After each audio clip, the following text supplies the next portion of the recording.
Արամ առաջինը թեժ քննարկումների թիրախում է։ Ամեն բան սկսվեց Շահան arczepiskopos Սարգսյանի եւ Նիկոլ Փաշինյանի հանդիպումից։ Arczepiskopos-ը Մեծիտան Ընկիլիկ Կաթողիկոսի անունից Փաշինյանին է նվիրել Արամ առաջինի գահակալության 30-ամյակի առիթով հրատարակված հատորը, նաեւ փոխանցել կաթողիկոսի ջերմ ողջույններն ու օրհնությունը։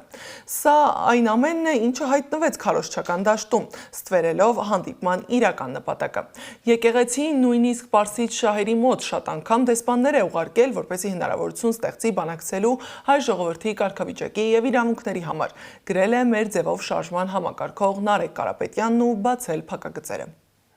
Արամ կաթողիկոսը ինձ հետ զրույցում տեղեկացրել է, որ բանակցելու է Փաշինյանի հետ փորձերով լուծել հայ եկեղեցու դեմ սանձազերծված ճնշումների հարցը։ Այդ իսկ պատճառով խնդրում եմ տեղի ունեցած հանդիպումը ուրիշ ձևով չընկալեք։ Վստահ եմ, որ այս փորձերն անհաջողության են մատնվելու, այս մարդիկ ունեն օրակարգ եւ շարունակելու են այնքան ժամանակ, մինչեւ հայ ժողովուրդը իր խոսքը չասի։